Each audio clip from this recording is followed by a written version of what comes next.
ঘটনাটা হলো আমরা ঘোসকারডাঙ্গা প্রতিবাদী মঞ্চ থেকে ঘোসকারডাঙ্গা কলেজ ১৩ বছর যাবৎ চলছে, কিন্তু কলেজের যা বর্তমান পরিস্থিতি, একটা স্থায়ী প্রিন্সিপাল নেই। আমরা দাবিগুলো পেশ করেছিলাম, দাবিগুলো স্থায়ী প্রিন্সিপাল নাই, ১৩ বছর যাবৎ নেই। এবং আমাদের রাজ্য সরকার শিক্ষা দপ্তর থেকে এই কলেজে প্রিন্সিপাল স্থায়ীভাবে পাঠিয়েছিল ৩ বার।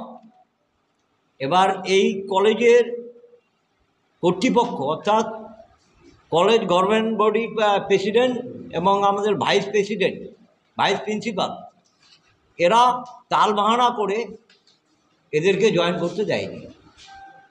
বিভিন্ন ধরনের প্রথম যিনিকে পাঠিয়েছিলেন উনিকে হুমকি প্রদর্শন করে, তারপরে দ্বিতীয়বার আরেকজনকে ওইরকম করে, তৃতীয় জন যেটা আছেন আলিপুরদুয়ারের ওই ভদ্রলোক আমাদের কাছে শরণাপন্ন হন। কিন্তু উনির কাগজপত্র দেখে আমরা যেটা বুঝতে পারলাম, কাগজপত্রে উনিরটাই ঠিক, কলেজ কর্তৃপক্ষের কাগজের মধ্যে অনেক ভুলভ্রান্তি পাচ্ছি আমরা। কারণ কি, উনি যখন বলেছিল কলেজ কর্তৃপক্ষ যে আমরা 2 মাসের মধ্যে আপনি জয়েন করুন, এবার উনি ফিজিক্যাল দিক থেকে একটু অসুবিধায় পড়ায় 2 মাসে জয়েন করতে পারেনি। তার জন্য উনি একটা ডকুমেন্টস প্লেস করে যে আমি এত তারিখ থেকে এত তারিখে আমি জয়েনিং করব, এই যে তার লেটারটা। এবার জয়েন করার উনি এই অ্যাপ্লিকেশনটা আবার রিসিভও করে সম্মানীয় president government body Ghoshkardanga Birendra মহাবিদ্যালয়ের দায়িত্বে যিনি আছেন। করার পর এই লেটারটা রিসিভ করার পর কোনো রকম মিটিং না করে বা উনিকে অবগত না করে মিটিং করে ওরা বাতিল করে দেয়। যেই মিটিংটার রেজলিউশনটা আমি দেখেছিলাম, সেই রেজলিউশনটা টোটালটাই ভুয়ো, কোনো ভিত্তি নেই। এবার আমাদের প্রতিবাদী মঞ্চ থেকে একটাই কথা, যে এই কলেজটা গড়ে ওঠে ঘোসকারডাঙ্গা নাগরিক কমিটির পরিচালনায় এবং এই এলাকার বুদ্ধিজীবী সুসম্পন্ন লোক, ইয়ং জেনারেশন, বহু লোক মিলিতভাবে 6 দিন অনশন করার পর আমরা এই কলেজটা অনুমোদন পাই। এবং রাজ্য সরকারের সম্মানীয় মুখ্যমন্ত্রী তার তদারকিতে এবং ওখানকার এমএলএ ছিলেন তখনকার বিনয় কৃষ্ণ বর্মন মহাশয়, তার কোঠার থেকে টাকা দিয়ে কলেজটা গড়ে ওঠে। কিন্তু আমরা 13 বছর থেকে লক্ষ্য করছি ওখানে স্থায়ী একটা প্রিন্সিপাল নেই। খুব লজ্জার বিষয় যে একটা কলেজ চলছে সেখানে এত তালবাহানা কেন? বারবার শিক্ষা দপ্তর থেকে রিক্রুটমেন্ট করে পাঠাচ্ছে স্থায়ী প্রিন্সিপালের জন্য, অথচ কলেজ কর্তৃপক্ষ সহদেববাবু থেকে আরম্ভ করে যারা কলেজের দায়িত্বে রয়েছে নানা রকম অজুহাত দেখে তাদেরকে বাতিল করে দিচ্ছে। এটা আমরা কখনোই মেনে নেব না, এটা কোনোদিনও হতে পারে না। তারপরে কলেজে যে আমরা কতগুলো স্মারকলিপি দিয়েছি, যে কলেজের যে পরিস্থিতি, কলেজ শিক্ষাক্ষেত্র যেটা হওয়া উচিত, প্রচণ্ড নোংরামি, নেশা, মদ থেকে আরম্ভ করে সব কিছুই চলছে। এত নোংরামি কেন কলেজে? এবং যে কোনো শিক্ষক প্রকৃতি শিক্ষা দান করার ক্ষেত্রে যদি কোনো ছাত্রকে তার অনুশাসনের মধ্যে নিয়ে আসে, সেখানে তাকে হুমকি প্রদর্শন করছেন, এমনকি এক শিক্ষককে মারও দেওয়া হয়েছে। এটা আমরা মেনে নেব না, কারণ এইভাবে চলতে পারে না একটা কলেজ। যার জন্য আমরা দাবি রেখেছি যে কোনো রকম শিক্ষককে যদি দৈহিক বা মানসিক অত্যাচার করা হয় তার প্রকৃতি শিক্ষা দানের ক্ষেত্রে, সেই ক্ষেত্রে কিন্তু প্রতিবাদ মঞ্চে, এবং এই প্রতিবাদী মঞ্চটা কিন্তু গঠন হয় প্রায় 8টা না 10টা গণসংগঠন নিয়ে, এখানে নাগরিক কমিটিও আছে। এবার এখানে শিক্ষকদের ব্যাপারটা গেল, কলেজের যে একটা সিস্টেম, সেই সিস্টেমের একটা সিস্টেমও ঠিক নেই। না ছাত্র ভর্তি করার থেকে আরম্ভ করে কলেজের মধ্যে নকল করছে, তাকে বাধা দেওয়া যাচ্ছে না, মোবাইল নিয়ে ভিতরে ঢুকছে, তাকে বাধা দেওয়া যাচ্ছে না। এ কী পরিস্থিতি? এই জন্য কি এই এলাকার লোক 6 দিন অনাহাসে থেকে মানে আবরণ অনশন করে এই কলেজটাকে স্থাপন করেছিল।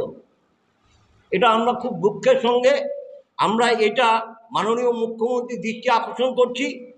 উনি অনেক দিক থেকে অনেক কিছু করছেন, আমাদের কলেজটা যেন স্থায়ী প্রিন্সিপাল পায় সেটা যেন ঠিক ত্বরান্বিত করেন। যদি ত্বরান্বিত না হয়, আমরা একটা তারিখও দিয়ে দিয়েছি 26/7/2024 থেকে 10/7/2024 পর্যন্ত যদি এই সময়ের মধ্যে আমরা স্থায়ী প্রিন্সিপাল না পাই, গণতান্ত্রিক নিয়মে বৃহত্তর থেকে বৃহত্তর আন্দোলনে যাব কলেজের সার্বিক উন্নয়নের স্বার্থে। আমরা চাচ্ছি মাননীয় মুখ্যমন্ত্রী এবং শিক্ষামন্ত্রী রয়েছেন পার্থ বসু, উনি দৃষ্টি আকর্ষণ করে আজকে আপনাদের সামনে এই প্রতিবেদন আমি তুলে ধরলাম। এবার এই প্রতিবেদনে আরও কিছু আছে। এই 3টা প্রিন্সিপালকে রিক্রুটমেন্ট করে রাজ্য সরকারের শিক্ষা দপ্তর থেকে যে কলেজে পাঠিয়েছিল তাদেরকে হুমকি প্রদর্শন করা হয় 2 জনকে, 3য় জনকে আইনের বেড়াজালে ফেলে তাকে আটক করে দেওয়া হয়। কিন্তু যে রেজলিউশনটা উনি করেছেন রেজলিউশনটা ভুয়ো। রেজলিউশনটা আমরা দেখেছি, যে রেজলিউশনের যে জিনিসগুলো আমরা দেখেছি তাতে ওইভাবে রেজলিউশন হয় না। একটা কলেজে সে পেয়ার দিল যে আমি আমার শারীরিক অসুস্থতার জন্য আমি আপনাদের যে 2 মাস সময় দিয়েছেন 2 মাসের মধ্যে আমি জয়েন করতে পারছি না, আমি এমুক ডেটে জয়েন করব। এবার তার লেটারটা আপনারা গ্রহণ করলেন, তাকে কিভাবে বাদ দিলেন সেই চিঠিটা পর্যন্ত তার কাছে গেল না। এটা তো মেনে নেওয়া যায় না। এক কথায় কলেজের সব দিক থেকে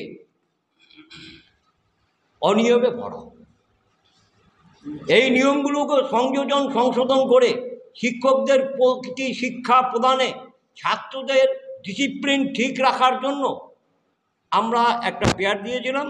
উনি পেয়ারের মধ্যে মেনে নিয়েছে অনেকগুলো, কিন্তু 1 নম্বরটা উনি মানে নেই। অথচ দাবিটা আমাদের 1 নম্বরই, কারণ স্থায়ী প্রিন্সিপাল কলেজে না আসলে কলেজে বর্তমান যা পরিস্থিতি আছে সেটা ঠিক হবে না। কি মনে করছেন প্রিন্সিপালকে কেন আসতে দিচ্ছেন? প্রিন্সিপাল চাচ্ছে যে উনি ভাইস প্রিন্সিপাল, যদি আরেকজন প্রিন্সিপাল আসে উনি চেয়ারটা সরে যাবে, উনি যে সুযোগ সুবিধাগুলো ভোগ করছেন সেগুলো বাদ যাবে। কলেজের মধ্যে একটা নোংরামি করে রেখেছে, কোনো শিক্ষক যদি কোনো ছাত্র ডিসিপ্লিন ব্রেক করে বা নকল করে বা বিভিন্ন ধরনের কোনো কিছু যদি করে, সে যদি কোনো সম্মানীয় শিক্ষক বাধা দেয় উনিকে ক্লাসরুমে নিয়ে গিয়ে হুমকি প্রদর্শন করা হচ্ছে। এমনও ঘটনা আছে যে একজন শিক্ষক তার নকল ধরার জন্য প্রতিবাদ করাতে তাকে স্কুলের কোনো কক্ষে তালা মেরে দেওয়া হয়েছিল। এবার আরেকজন শিক্ষক এই সমস্ত ব্যাপারে প্রতিবাদ করার ক্ষেত্রে তাকে পর্যন্ত দৈহিক নির্যাতন করা হয়েছিল। এগুলো মানা যায়? আমরা এত কষ্ট করে কলেজটাকে স্থাপন করলাম, তাই এই কষ্ট আমাদের এইভাবে কলেজ চলতে পারে? এইভাবে কোনোদিনও চলতে পারে না। কিন্তু এটা আমরা চাচ্ছি যে আমাদের যে মাননীয় মুখ্যমন্ত্রী এবং আমাদের যে শিক্ষামন্ত্রী আছে তার দৃষ্টি আকর্ষণ করার জন্য। ভাইস প্রিন্সিপালও আছে এবং আমাদের সম্মানীয় কলেজের যে প্রেসিডেন্ট গভর্নমেন্ট বডি উনিও জড়িত। উনি বিনয় কৃষ্ণ বর্মন এক্স MLA। বললাম এই পিছনে কি মানে এই যে ভাইস প্রিন্সিপাল বা এই যে ধরনের ঘটনাগুলো ঘটছে তাদেরকে বাধা দিচ্ছে, রাজনৈতিক সাপোর্টাই কি এই কাজগুলো হচ্ছে? শুনুন, রাজনীতিতে সাপোর্ট আছে কিনা আমার জানা নেই, তবে কিছু একটা তো আছে। এরা ইয়েটা পাচ্ছে কোথার থেকে? এত অন্যায় কাজ করার প্রশ্ন এটা পাচ্ছে কোথার থেকে? বিনয় কৃষ্ণ বর্মন তো খোদ একটা রাজনৈতিক দলের লোক, উনি স্বয়ং এই গভর্নমেন্ট বডির প্রেসিডেন্ট, উনি এগুলো মদত দিচ্ছেন। প্রথম দুইজন প্রিন্সিপালকে যে বার্তা হয়েছিল সে কি গ্রাউন্ডে বার্তা হয়েছিল? সেটা একজনকে বলা হয়েছিল যে উনিদের যেটা বক্তব্য, ভাইস প্রিন্সিপালের যেটা বক্তব্য, একজন বলে উনিকে লিখিত দিয়েছিল যে আমি এখানে রিক্রুটমেন্ট হব না, মানে এখানে জয়েন করব না। আরেকজনকে উনি বলে নাই ঠিক, যেটা বাইদি ভাই আমাদের কাছে খবর আছে যে উনিকে ভীতি সঞ্চার করা হয়েছে যে আপনি এখানে কলেজে আসলে কোথায় থাকবেন আমরা দেখে নেব, কী করে আপনি কলেজে জয়েন করেন সেটাও দেখে নেব। খুব বাজে পরিস্থিতি। এবার এই চিঠিটাকে একটু ফলো করুন, এখানে সব কিছু ডিটেলস দেওয়া আছে। সহ উপাধ্যক্ষ পদে আছে। হ্যাঁ, সহ উপাধ্যক্ষ মানে যার কথা বলছেন, যার বিরুদ্ধে আপনারা অভিযোগ তুলছেন, তারা কতদিন ধরে তিনি কতদিন ধরে পদটা সামলাচ্ছে? শুরু থেকেই 13 বছর, মানে 11 বছর থেকে। 11 বছর আগে একজন ছিল। হ্যাঁ, 11 বছর। এবং আরও আশ্চর্যের বিষয় হবেন, আমার নাম মানিকচন্দ্র দে, আমি প্রতিবাদ মঞ্চের সভাপতি। একটু আমরা কথা বলবো। এস্টাবলিশড 2010, যে সিলটা ব্যবহার হচ্ছে সেখানে এস্টাবলিশড 2011। মানে এরকম প্রচুর ত্রুটি রয়েছে কলেজের ভিতরে।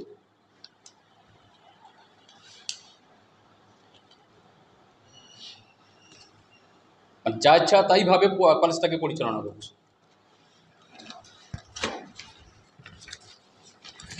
আর এটাতে কি আছে, জয়েনিং সেটা আছে না, কারণ তো প্রিন্সিপাল জয়েন করে নিয়েছে, সেটা তো এখানে একটা ডকুমেন্টস রয়েছে, অথচ স্থায়ী প্রিন্সিপাল নেই। জয়েন্ট দেখানো আছে কত, 30শে সেপ্টেম্বর 2023। এতে মানে জয়েনিং দেখানো আছে প্রিন্সিপাল, কিন্তু কোনো স্থায়ী প্রিন্সিপাল নেই। আচ্ছা, আমার কিছু আগে বলার ছিল, আপনি বলে দেন। হ্যাঁ, বলা হয়ে গেছে। আমার এই ত্রুটিগুলো জাস্ট তুলে ধরলাম। আমার আমি দুলাল বর্মন, প্রতিবাদী মঞ্চর সম্পাদক।